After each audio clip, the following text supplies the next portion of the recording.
Yeah, I just kind of like maybe like go over here. Anyways, we can just start. Yeah, Um, we can definitely get started. Happy 2021. yeah, exactly. Um, I I guess we can go hope, over our topics, what we're going to go over today, because we have three topics to go over for this one, and we're going to go over about about being like so. One is like being prepared. That's one of them, correct? yeah, being And prepared, looking at travel, car stuff specifically. I think we also talked about, or are going to talk about today. yeah, And the third one was just kind of general advice on staying warm, planning your trip again, because winter uh, has a lot of kind of extra factors to take into consideration that I think summer, spring, and even fall travel just don't have. exactly. Exactly. And being prepared is a huge one because one of the biggest factors is that people think it's like another day at the park during winter time, but it's a little bit different. And that even goes with the shorter hours um, and the different type of like, I guess maybe you might do a different type of adventuring. So one thing to do is just kind of really plan, be as timely as you can, like plan better with your times. Like don't like might be better. So like, you might I have had this conversation about this, but like give you some Yeah, extra time. Don't start yeah, your hike like super late, because I do know where we live that once it gets dark, it gets cold, and I know especially if people are new, is that if you start late and you finish later, you might be end up in the dark around like 4:30, and yep. then how do you go back? How do you find your way back to the car? Yeah, And then especially in the woods, it gets really, really dark. Like the sunlight doesn't come through the trees. So yeah, you're totally right. yes, and then just be also with the timing too, like be respectful of the wherever you visit because when the park closes, and the park usually closes based on sunrise to sunset. So like the park probably nearby is closing earlier. Sometimes you need to be mindful of that because when they're shut down, like they're shut down, and you got to be concerned about your own safety because you don't want to be like out there in the dark and then I mean, less people, it's more challenging to find you, more challenging to get assistance. And with the pandemic going on and everything, that's the last thing you want. And ultimately, you just want to have a good time. So it is really important to just think about the timing, start earlier. And if you think that by chance you can get, if you're going to start later in the afternoon, bring a headlamp at least, Definitely. Yeah. Yeah. bring one close, just so you can be prepared for that because that's something that not ideal, but we can assume that everyone has the luxury or leisure to start as early as possible. We can. So like if you have the chance, if you just have to hike later, just pack warmly, carry a headlamp. That's gonna be another important thing. But of course that varies. But yeah, so, I don't know if you want to say anything, Marcella. Oh, sure. I mean, I can talk a little bit about just getting caught in the dark too, because that happened to us in October. And like we knew we were gonna get caught in the dark, and we still didn't have a headlamp, so that was a major, major mistake. Um, Luckily, my phone was fully charged, so we could use the like flashlight on my phone to get back, and it was a relatively clear trail. But I think the thing that I really learned the most that time was, like you're saying, the temperature cools off really quickly. So if you're not wearing layers or you didn't bring like a jacket, like that can be like you can quickly become very cold. And the other thing, of course, is just the light. Like if you're in a dense forest, just in an area you don't know, you don't see the end of it. So, Mhm. and that can honestly like be a little bit panic inducing if you're like unsure and kind of like, uh, yeah, just not feeling super safe in that kind of situation. So, Exactly. um, I feel a little bit more nervous in the winter time when it gets darker. I think it's more related to just like the temperature too, that when it just drops, it's like more of a shock.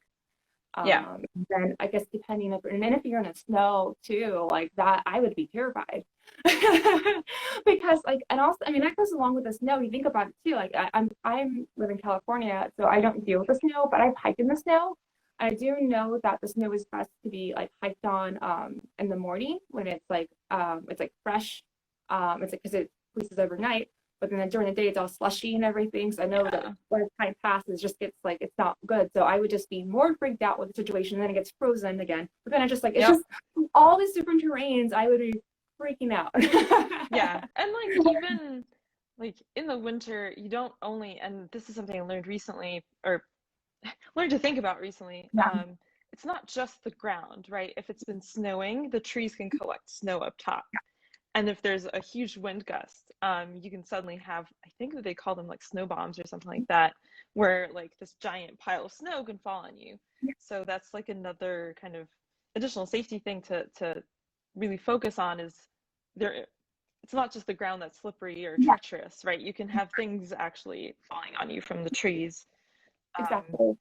Exactly. So sometimes consider routes that we're not trying to scare you or anything, but just that be well aware of the yeah, timing, everything and the conditions. Just so you can have a successful and fun trip. And because it doesn't have to be that way. If you plan it, prepare for it, estimate your time, give yourself plenty of time, like you'll have a good old time. And yeah, yeah. And also definitely be ready to on the travel and like on especially in snowy areas. I know like you're saying like California, you're not, or at least like east of the Sierra, west of the Sierras, you don't get too much snow, right? So you don't have to worry too much about that. Here in Oregon, close to the Cascades, the mountains here, um, like the traffic can change very quickly if suddenly a snowstorm rolls in. You might have to deal with putting snow chains on your tires. You might have to make sure that you have enough like antifreeze in your car so that you can start back up and keep your windshield clean and all these kinds of things. In addition to just like traffic being slower because people are driving more slowly. Um, that's like so it can another just factor. take Being time. prepared. Yeah. Yeah, it's really important to be prepared. I mean, it's always great to have a winter adventure, but you got to really think about all these different things. There's a lot more other factors, and also depending on your location. Because especially with the snow and the chains and everything, it's something that's important to have, especially if you're going to be in that area where it tends to snow.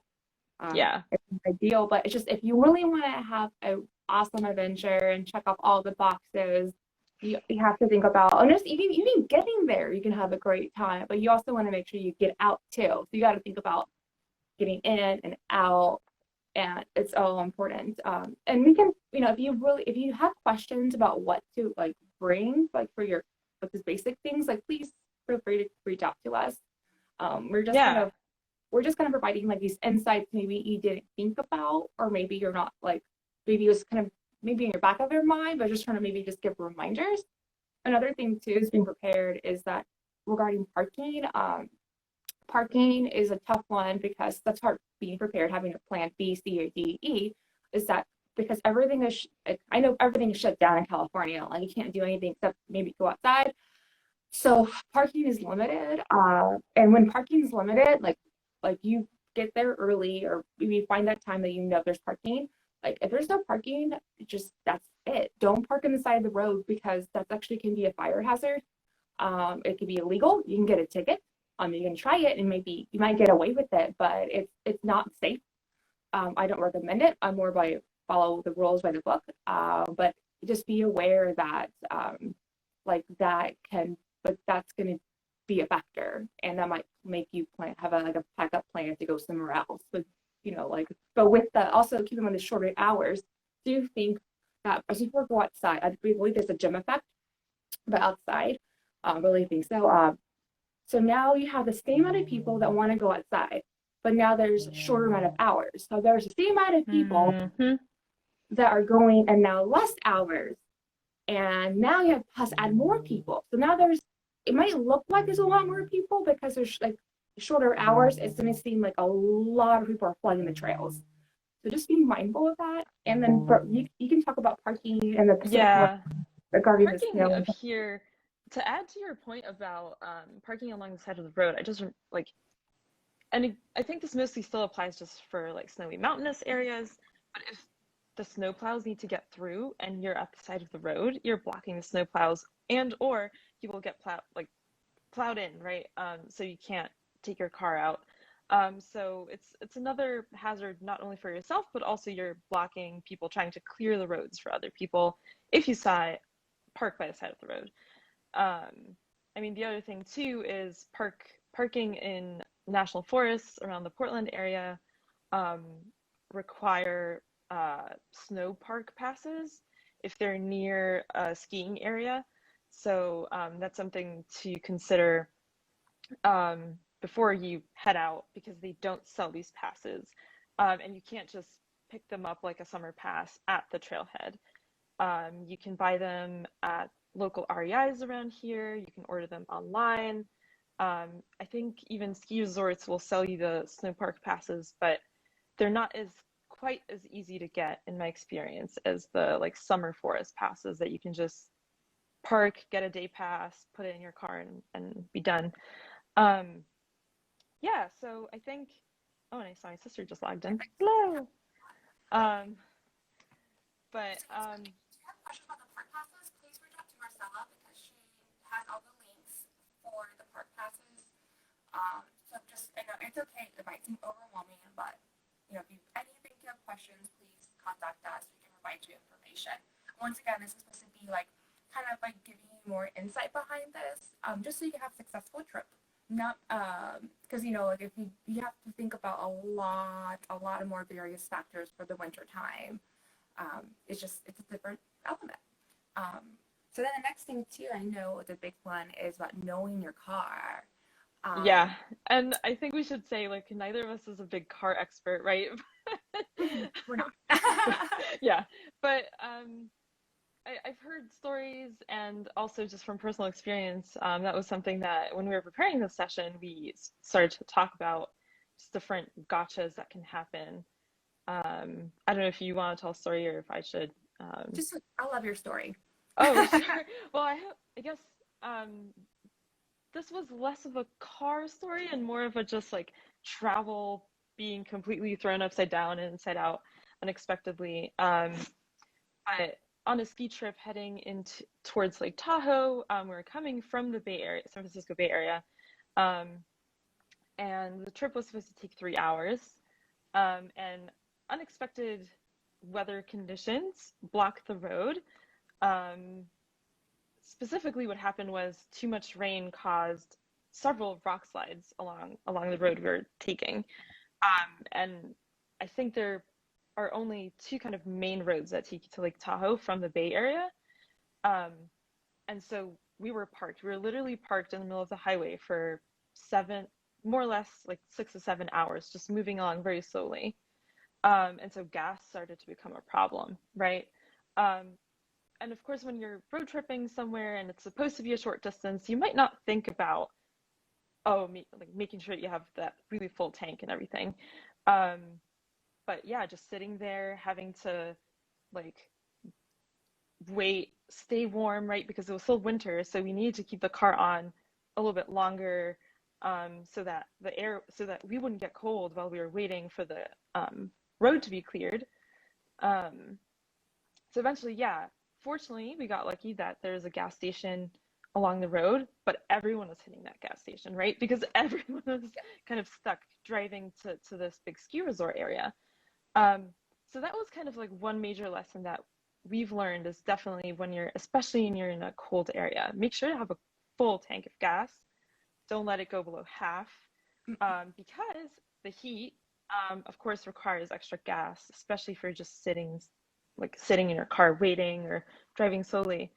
That was like one major kind of car thing, and it's less about like mechanical issues, right? But it's still one of those things where just if you have maybe an older car, the heating might be less efficient, stuff like that. You might use gas faster. So Exactly.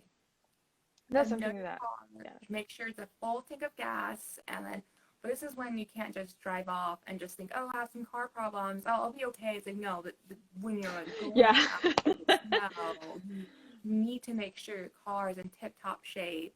You need to know that like the tires are pretty good. You have the chains. Even Yeah. if you're going somewhere that you could snow, at least your chains nearby, or depending. I don't not technical, but you are equipped to drive in the snow if you're in the area that tends to can snow anytime. Like, Yeah. um, Yeah, and you don't need winter tires, and you can get by with two-wheel drive. It's just oh, more dangerous, right? okay. As like if you have experience driving the snow, you'll probably be a bit better, but or you'll have a slightly easier time. But it doesn't mean that the road conditions can't be dangerous, unpredictable, and Mhm. all that too.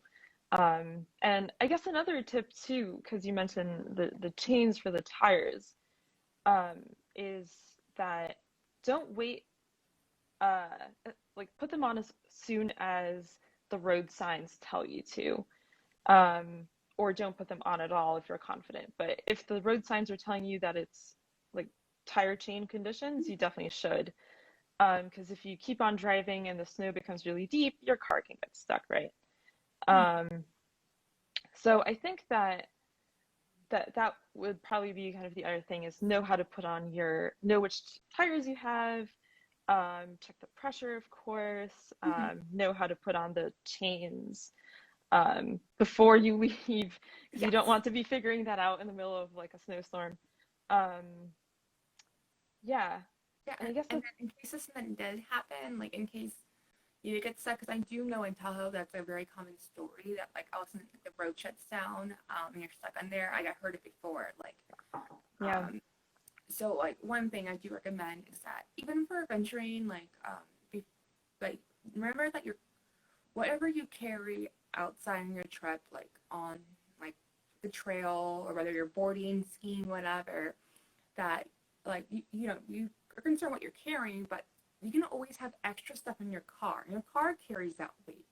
So if you feel comfortable, I always bring like extra socks, like extra shoes, extra food, extra water, like yeah, bring, you know, bring anything you might need in case something did happen. And if you don't use it, you don't use it. But if I was gonna go on my Tahoe trip, I would make sure I have like a blanket or in case something did stay in there, at least I'd be warm, Or yeah, and if I don't use it, I don't use it. I mean, I could be a overpacker, but whatever. That stuff is sitting in my car. Just always yeah, remember that. Because I that's something that I always think about, even for camping in general. Like your car carries everything. Weight is this obsolete. You shouldn't have to worry about that at all. yeah. Unless you're backpacking, like you're saying, it's Yeah, just just camping, just regular camping, hiking. Your car has everything. Even bring like shoes, extra sandals, like socks, lots of socks and other things. But still, just always remember, the car can hold that extra weight. yeah, definitely. Yeah, I think that's pretty much all I had. I guess the one last thing is I know in cold temperatures, um, I've heard stories of people's car batteries, dying, if, maybe your car battery isn't as old as you think, or sorry, is older than you think, isn't as new as you think. That's what I was trying to say. Or just, for some reason your car battery dies and especially if you're in the back country, it can be really difficult to leave. So make sure that you either have a jump cable set with you, and or I mean, you should always tell someone where you're going anyway, especially in the Exactly, no matter backcountry. what. But No that matter. that's true.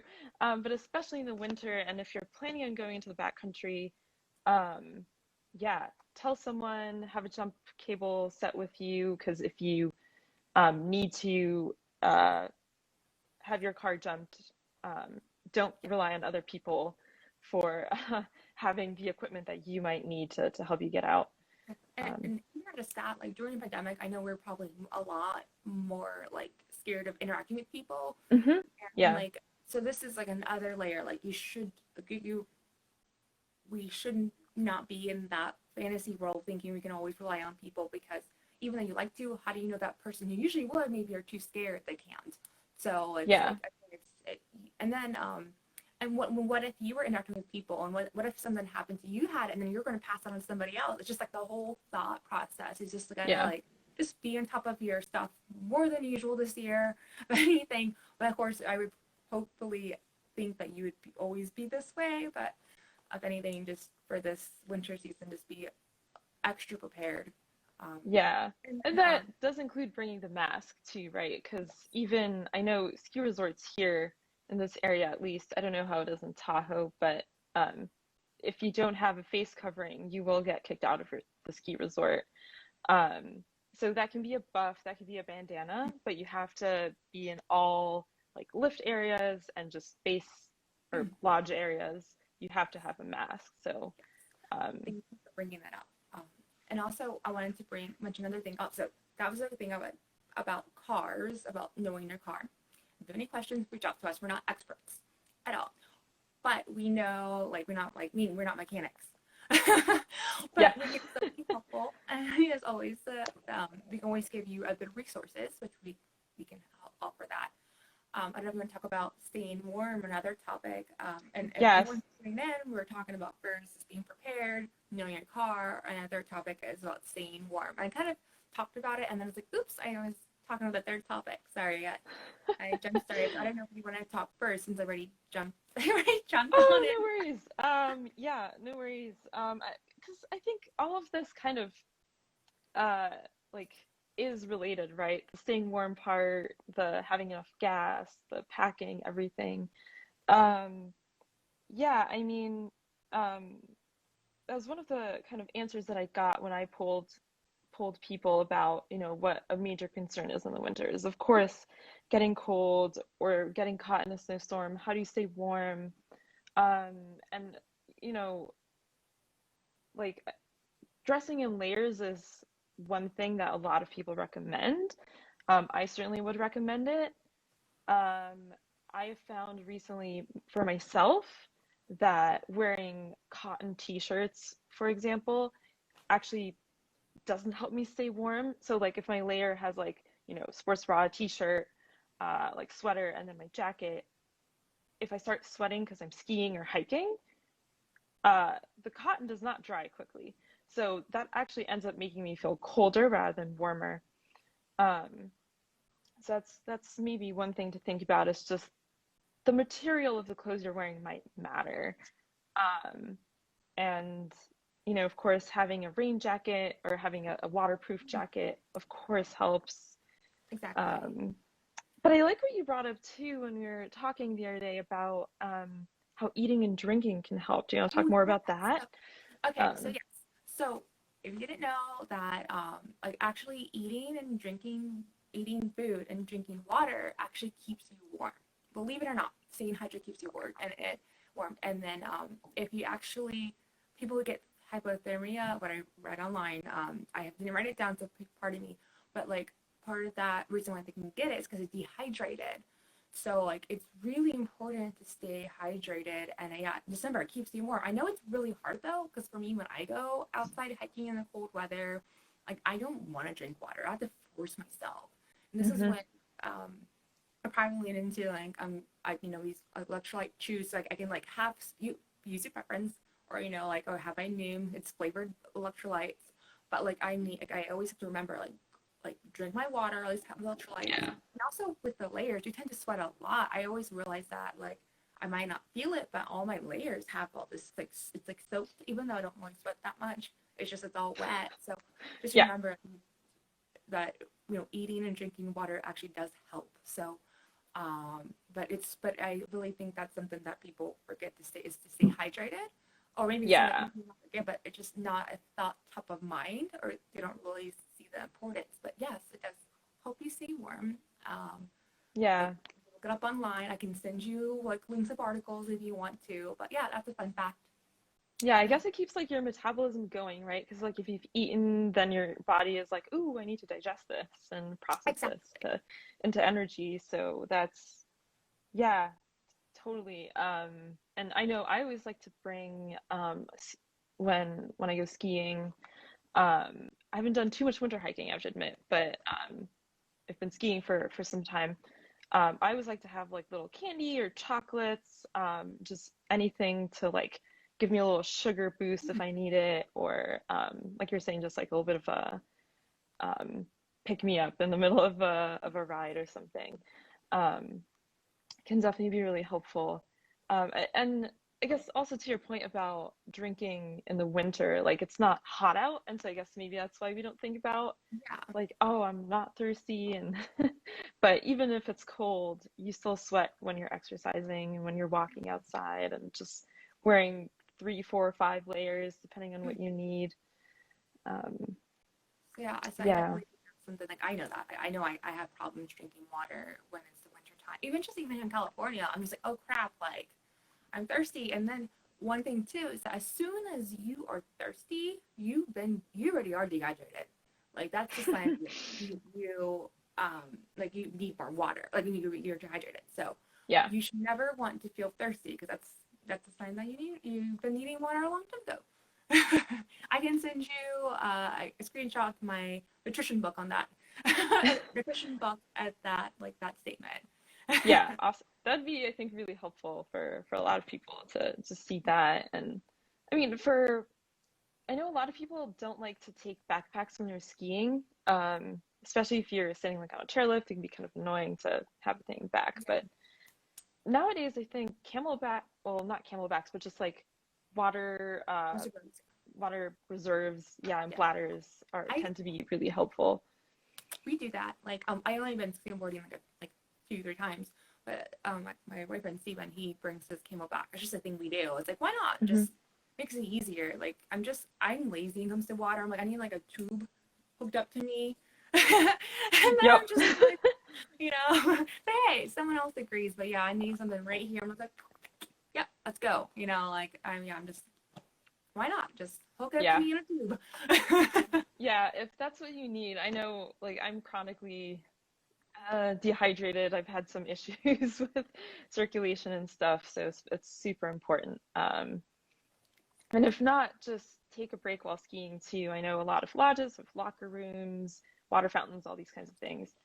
Um, so Yes, and then other things staying warm too is the clothing. So, I'll let everyone know we're actually doing a part two, and we're going over the gear and that more technical stuff with Kika. So we're gonna Kika unbox from it. Kika's Adventures. Yeah. Yeah, so we're really excited. So we're gonna go way more in depth about this, and we're gonna have a guest speaker, and she lives in Utah, and she actually has like wrote a whole thing about winter adventuring. So she's gonna share her insights and everything. So we're gonna go like this is gonna be much deeper. So we're going like kind of the basics now. So just a reminder of that. But for the Yeah, winter that's next gear, week. but just if you're going and decide this weekend, because I am, like, I'm going this weekend. So I'm just thinking about what I'm going to bring. But, I'm always bringing, like, extra socks for sure. Because I know for Yeah. sure, for some reason, like, when I go in the snow, I always feel like my socks get, well, it makes sense. My socks get wet. You're in the snow, duh. So I haven't been in the snow a long time, so it's wet, duh. So, like, I always felt like, realized that when my socks are wet, I always get, like, really cold. And I always feel like Hmm. that's when I get sick. But for some reason, even I'm running in the rain, like when I did, like, if I just change my socks and get my feet dry, I'm always okay. I Yeah. never had a cold. I ran in the rain for like an hour, but as long as I change my socks and my feet are dry, I never get sick. So I'm not saying like that's like a solution, but I'm just saying that for me, keeping my feet Yeah. warm and having fur socks or sandals in the car, that's always like gold for me. Like it's always like I have to have that. Yeah, no, I totally agree. If my feet are cold, just all of me is cold. I don't know why. It's it's it's a thing. I guess so. Like I know that like hand warmers are like work really well for some people sometimes. Um, I like to ski in mittens because the hand warmers warm my whole hand. Ooh. Um, so that's like a little just like extra side note, I guess. But a lot of people like to put hand warmers. You can also put them in your boots, in your pockets. Just if you need to put your hands in your pocket, you have that extra option to help you stay warm, um, or keep your toes warm. Because I know that's one of the first things that gets cold for me. Of course, I mean, gets cold for everyone, right? Because your body tries to concentrate the warmth around your vital organs when you're out in the cold. Um, but yeah, just trying to stay warm because being outside with cold hands is one of the most uncomfortable feelings I know. So, Okay. And I guess like what I've been like thinking, and I've been seeing a recurring theme throughout our talks, is that like part of it, like I want to reiterate that you kind of learn as you go, like you learn about your body. So a lot of these things, like my feet, your hands, your feet, like my hands are big too. Like this is something that I recognize, not just with like the winter, like I recognize with that, like all types of seasons. And this is when you gotta really dig deep. If you're first time or thinking about doing it, just think maybe you're just kind of refresher. Like that's when you have to really dig deep and remember those key things that like can make or break your trip. And I know for me, it's like my feet, my hands, and like for me, it's also my ears too. But it's just Yeah, yeah. you really have to think about it and just remember, okay, this is the things that can make or break it. So I'm gonna focus on that, and maybe you'll might learn as you go. So don't like feel overwhelmed or anything. Maybe you relate, cool. If you don't, you'll like be you know Find what works for you for sure. yeah. But I would definitely add to that and say that like in the winter, I would personally err on the side of packing way too much stuff and being over prepared and then not needing, Me too. um, just because, forgetting gloves that can, like you're saying, just make or break your trip. Having your skin burnt, having your fingers get really cold, um, Oh yeah, is sunscreen is really just. important too. I was actually thinking about that just now too. Like the snow reflects so much sun, can reflect the sunlight. You can get sunburnt in the snow. Oh, Um, yeah, that's really a big deal because yeah. yeah, I'm glad that you mentioned that too, because yeah, I've seen people's face got all red. All Yep. red. Like the ski glass, like raccoon look or whatever. Like that's totally real. Yeah. Yeah. So I I gotta write mean, that down because I forget about that. I haven't seen anyone post about sunscreen and snow. that's a real, yeah, neither have I, right? Like, I think that goes to show that, like, it's because even I just don't really think about it here, right? In Oregon, like, we barely see the sun in the winter. And so just like, Writing this down. Sunscreen is down. It's just, not a blue bird. It's like blue bird. Like someone can correct me if I said it right, but I think that's the terminology when it's like a clear blue sky, and it's like, and that's when you can easily everything just magnifies into you. yeah, Like yeah. And because the snow is so reflective, you get it double. You get it from the sky and from the yeah. snow. Mm-hmm. Um, I think we're kind of getting to our Q&A section. Yeah. So let's Um, start a Q&A. So does anyone have any questions for us? And like again, we're going to talk about this one, like a part two, next Thursday too. yeah. Feel free to comments Yes. down there. If not, it's Um, okay. Submit a question for next week too. yeah. Oh, I'm seeing, so while people think of questions, I'm seeing something that another concern that someone brought up in the poll that I took was navigating, finding your way in the winter when it snowed a lot. Do you have any kind of tips on that? Or Yes. Well, kind of, sort of.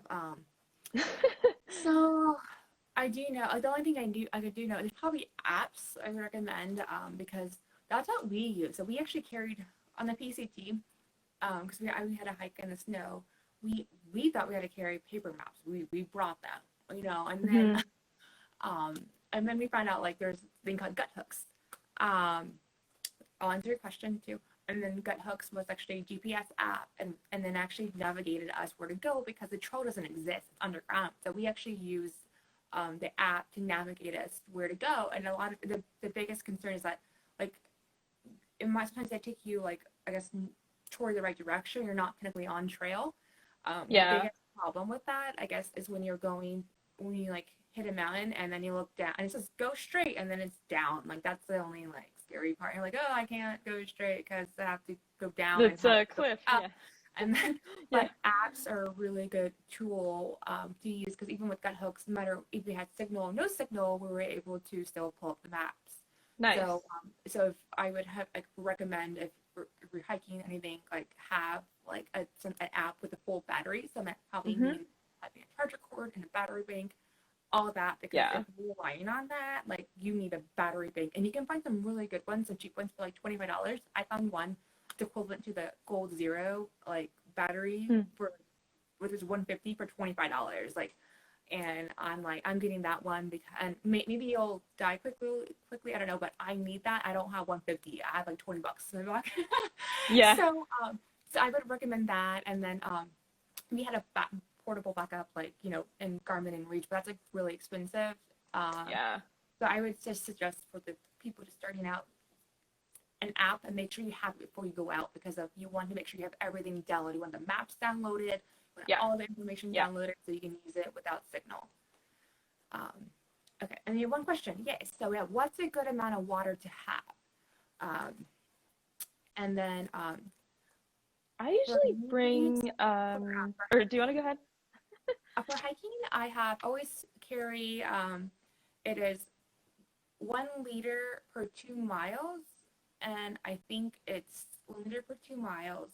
I think it's 1 liter per 2 hours too, if I'm correct. Um, I think that's it. I think that's it. That will make a lot of sense. 1 hour for 2 hours, one liter for 2 hours, which is 32 ounces. But depending on the adventuring, like I would do that, and I would carry some electrolytes with you, and then did happen. And that's like the Yeah. minimum. And I always bring more than that. But that's like that. If you are so concerned about weight, like, and that's your life, 1 liter minimum per 2 hours and per 2 miles. Yeah, that sounds right. And if you're in a ski resort area, they sell water bottles as well. They always water bottles, and they have what's it called? Water fountains as well. So if you find that you don't bring enough water, um, of course, you can always purchase or find more at a lodge. So that's a good alternative if you're out at a ski resort. And I'm seeing that a lot of people are joining for the Q&A right now. So right Does now anyone we're have any talking questions? about, We're yeah, doing a winter. Q&A. Does anyone have any questions? Yeah, feel free Ask to away. ask about concerns traveling in the winter, any ideas or advice that you would like. Um, please post away. Yeah. Um, yeah, Q&A. I can keep saying that in the background. Q&A, questions, sure. concerns, advice, Yeah, also, please share advice, especially if it's something we have not mentioned. or ask for resources. Again, I'm also having a part two next Thursday, going to Hmm. details. Okay, so Yeah, 10 seconds. Think about their question, or you can say, hey, hold up, I have a question, I'm trying to write it. yeah, yeah.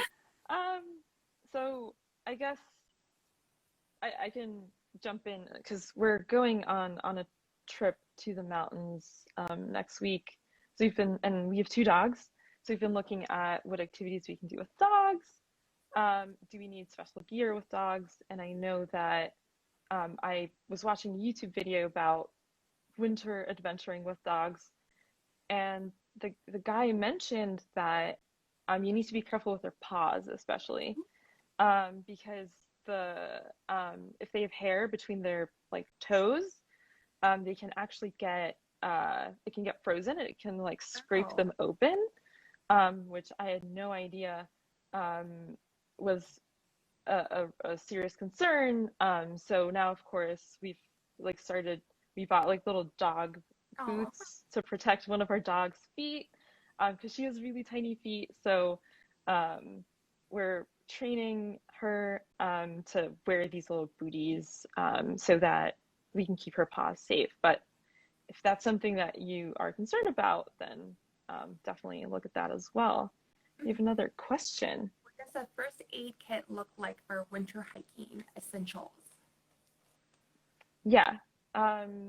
First aid kit for winter, honestly, not too different from the summer one. So definitely have bandages, um, alcohol prep pads if you can find them. I always think are very good because there's like super thin and light and very easy to pack. Um, that's kind of for a more worst case scenario type thing though. other than that, trying to think, like first aid wise, band-aids, bandages, like medical tape Oh, and I alcohol prep pads. ooh, Yeah. I make sure you have ibuprofen for the elevation change. Because for me, like I always make sure it's stacked. Not stacked, but it's really bad to say. I have to make sure that I have one for every single day because I get altitude sickness. So I always have to think about that. And also allergy pills. I don't think my allergies are active in the winter because it's always active in like the when everything, but I always make sure like those are two things I have. Um, Yeah, ibuprofen is a great point. Because the other thing too is I feel like hiking in the snow is a little bit more work. It's a little bit like walking on sand. It's just a little more tiring. So you're a lot more likely to get sore. So even if you don't need, I mean, unless you've trained like super hard and you're perfect, but even with conditioning, it's pretty common to feel muscle soreness and stuff like that. So, like you're saying, having ibuprofen is great. Um, in terms oh, of other essential oh, no, I was thinking other situations. I think it. emergency blanket, someone mentioned as well. Yeah. That's awesome. If anyone else has any suggestions, please mention it because I know I'm running blank. I mean, because I have other things in my mind. I just realized we missed out talking, and then I always forgot about it. Yeah. I was like, I have something, but no, I don't. Oh, but one of the things too is that regarding that is that I when it came to winter hiking, I actually it's when I had to switch into contacts because Ooh, yeah. of the sun. I need to wear sunglasses because the sun, like it was so magnified everything that I needed sunglasses because it would hurt my eyes. And even though I could have probably tried with glasses, but it was something that I remember that I made sure that I could wear sunglasses. Um, because yeah, because a lot of people actually I think I had ended up having a sunglasses tan. Yeah. I mean, and the other part of that too is if you're wearing glasses, well, and you have like a face mask on, you Yeah, can it can get fogged up. So yeah. make sure there's like circulation and stuff. Um, But yeah, I don't remember anything else for emergency blanket. Maybe electrolytes. Like I know it's like probably a first aid kit, but just something so in case someone gets dehydrated that can be really boost them up. like a quick boost. Yeah. But I don't. But if anyone else has any suggestions, please feel free to chime in, and I'd be willing to do some a little bit more research and ask Stephen too because if you didn't know my boyfriend partner whatever you want to call him, he works for the parks and so he always he actually deals with like emergencies a lot, or not a lot more emergencies in the wintertime because people got heat Hmm. exhaustion. He also goes but like I'm sure because he's been doing winter things forever that he might have something top of mind. He just has that mentality. Um, Yeah. because and also And like he wanted to do EMT too. Like he did the work for it. So I'm sure he has some things in mind. I'm yeah, quite I'm mad at me sure right there's now. stuff we have not thought about. I mean, in terms of essentials, I mean, I think we can go back to a headlamp or some kind of light source.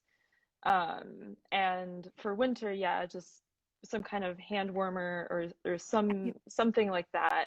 If you feel like you're getting really cold. Um, I'm trying to think of other essentials. I mean, bear spray, I still think is essential all time, like all year round. So some kind of way to deal with wildlife, I think, is I'm really more of important. a More of a what? a whistle girl. I like having a whistle. Oh, yeah. I actually someone got me a really cool bracelet that has a whistle on it. I'm actually really excited because I feel like when you hear a whistle, like it signals alarm.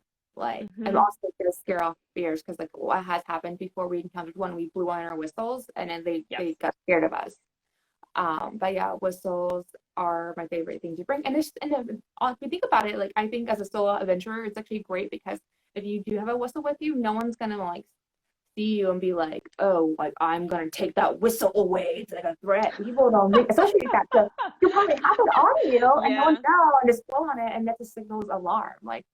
I don't when I hear a whistle, that's what I think of like what's wrong? Like why is it a whistle? Like and Hmm. so it's multiple things to it. It's so simple and so like Yeah, and a lot of backpacks these days have like a little whistle on that little chest strap clip. You might not know, but it's this little yeah, kind of tubey thing that pops out from the top. So check that out. And if not, yeah, whistles are, I don't think they're too expensive, right? So yeah. um, And that I that's think cool. that's a great safety thing to have. And does Good anyone else questions. yeah, does anyone have any questions before we wrap up? Yeah. We can talk about our next topic too. So part two is with Kika, and her Instagram name is I think Kika's Adventure, or you can probably see Kika's Adventures. Yeah. And she did her winter series on Instagram. So and we thought it was amazing. And she's also like I think she's a Solomon ambassador, Women Who Explore Hmm. ambassador. She's a Wild Keeper ambassador too. She lives in Utah, so she's going to give up all this tips about safety, gear, snowshoeing versus micro spikes, and then a lot more. So stay tuned for that. We're actually going to go on Zoom. I'm really excited about that. So you can actually tune in from your desktop, and we can have a link so you can sign up and get the link. And we're creating like a Facebook event page too. But no matter what, like you can find it. You can share it with friends because we want this to be made to everyone because I think this is going to be really important, and we can actually do it on desktop. So yay! Yeah, that'll be fun. And I think I definitely want to ask her. She's from Brazil and just kind of want to ask about also just her experience, moving from this like nice, more tropical area to Utah and kind of Yeah. just hearing about what that's like, I think will be pretty interesting as well. Yes, and if you have any questions, please ask us so we can like for that session so we can have it ready for that. I think that's Yeah. it, right? Yeah, I think that's pretty much it. As always, feel free to reach out about any questions relating to adventuring. Yes. I think we're Leave both it, yeah. Leave the truth behind and leave it better than you found it. always, Yes. always, always, and please stay safe. Yes. Stay safe and have a plan B.